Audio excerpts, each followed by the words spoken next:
ने के लिए बाबरी मस्जिद वाला भूत को वापस लाया गया है। बाबरी मस्जिद बाबर छोड़ दें, हुमायूं छोड़ दें, उनके पुरखों का भी भूत आ जाएगा ना तो भी बाबरी मस्जिद का कुछ नहीं हो सकता। हाल में बिहार में हमने 35 लाख घुसपैठियों को पहचान लिया है। अब सबको कान पकड़ पकड़ करके हम लोग ढाका और बांग्लादेश वापस भेजने वाले हैं। 35 लाख लोग उनसे मतदाता पहचान सूची थे। वो कौन है? कौन है ये? सलीम कौन है? ये मुश्ताक कौन है? ये अजीबुल खान कौन है? संघ की सरकार वापस आई, बिहार में कुछ नहीं हुआ। ये बंगाल में ही ऐसा क्यों हो रहा है कि एसआईआर की प्रक्रिया में जुड़े हुए लोगों की मौत हो जा रही है और ध्वजारोहण हो तो हाथ जोड़ करके माथा झुका के जय श्री राम कहें। भारत में रहना है तो भारतीय मानस की इच्छाओं का सम्मान करना होगा। धारा 370 सीएए एनआरसी के बाद एसआईआर वाला भूत अभी भारत से भागा भी नहीं था कि एक और नया भूत जो है भारत में वापस आ गया है। करीब 500 वर्ष के बाद भी यह भूत भारतवर्ष का पीछा छोड़ने का नाम नहीं ले रहा है। उस भूत का नाम है बाबरी मस्जिद। बाबरी मस्जिद वाला भूत एक बार फिर से जो है वापस आ गया है और इस बार उस भूत को वापस लाने का श्रेय टीएमसी के सांसद हुमायूं जी का है। संजोग देखिए, बाबर के बेटे का नाम भी हुमायूं था और यहाँ भी जो है हुमायूं जी इस भूत को वापस लेके आए हैं। अब इस भूत को कैसे भगाना है और ये भूत कैसे भागेगा, इसी बिंदु पे चर्चा करेंगे। हमारे साथ चर्चा के लिए बीजेपी के प्रवक्ता कुंतल कृष्णा जी हैं। स्वागत है आपका जी। भूत आ गया वापस। देखिए, पहले तो मैं एक बात आपको बता देता हूं, एसआईआर भूत नहीं है। एसआईआर बहुत कड़ी तपस्या के बाद मिला हुआ आशीर्वाद है। भारत के लिए एसआईआर ब्रह्मास्त्र है। ब्रह्मास्त्र ब्रह्मास्त्र तो धारा 370 भी था, बिल्कुल भी भूत बना दिया। नहीं नहीं नहीं नहीं नहीं नहीं नहीं नहीं। भारतवर्ष के 140 करोड़ लोगों के लिए एसआईआर और धारा 370 का खत्म होना ये एक आशीर्वाद है जो कड़ी तपस्या के बाद मिला है। लेकिन वो लोग भरने लगते हैं ना भूत बनिए। ऐसा है, उनके लिए भूत है। ये जो हुमायूं के बाप हैं और बाबर की औलादे हैं, उनके लिए ये भूत है। क्योंकि उनको तो उनकी जगह पे पहुंचा देगा ना ये जो तथाकथित जिन्न है हमारा। एसआईआर के बाद, एसआईआर की प्रक्रिया अभी शुरू है बंगाल में। बिहार में हमने 35 लाख घुसपैठियों को पहचान लिया है। अब सबको कान पकड़ पकड़ करके हम लोग ढाका और बांग्लादेश वापस भेजने वाले हैं। 35 लाख लोग, 35 लाख लोग जो पता नहीं चल पाया, जिनका जो एब्सेंट हो गए, एब्सेंट होने के कारण जिनका नाम कट गया इलेक्टोरल रोल से, मतदाता पहचान सूची थे। वो कौन है?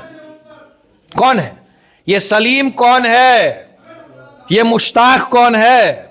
ये अजीबुल खान कौन है? और ये 3 महीने कहां गायब रहा? ढाका वापस चला गया कि चटगांव चला गया? कहां चला गया?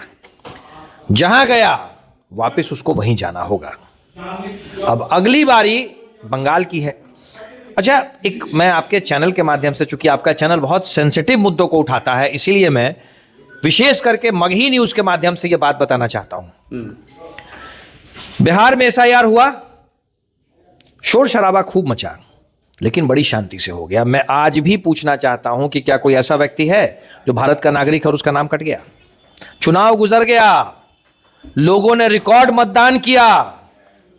एसआईआर की पूरी प्रक्रिया को आशीर्वाद देते हुए बिहार में फिर से सुशासन की, बिहार की जनता की सरकार स्थापित हो गई। बिहार में एसआईआर का भूत भाग गया? नहीं नहीं नहीं नहीं, भूत नहीं भागा।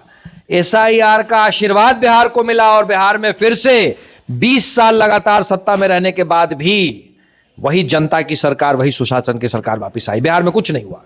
ये बंगाल में ही ऐसा क्यों हो रहा है कि एसआईआर की प्रक्रिया में जुड़े हुए लोगों की मौत हो जा रही है? सोचने वाली बात है। बिल्कुल सोचने वाली बात है और इन्वेस्टिगेट करने वाली बात है।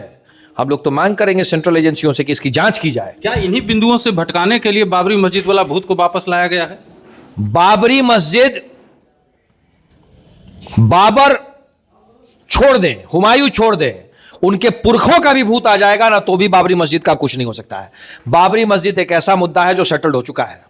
सेटल कहां? 6 तारीख को शिलान्यास है, आधारशिला रखा जाएगा। उनके भूत, उनके पुरखों का, उनके बाप दादाओं का भी भूत आ जाएगा ना तो भी कुछ नहीं कर सकता है। बाबर का बेटा और हुमायूं का बाप दोनों मिल जाएंगे ना, फिर भी कुछ नहीं होगा। आप लोग ऐसे और करते मैं हैं? ये इतिहास और वर्तमान दोनों मिला के कह रहा हूं, उस बाबर का बेटा और इस हुमायूं का बाप दोनों मिल जाएंगे ना, फिर भी कुछ नहीं होगा। लेकिन ममता बनर्जी भी सपोर्ट में हैं। जो इस चीज को उखाड़ने की कोशिश करेगा ना, वो खुद उखड़ जाएगा।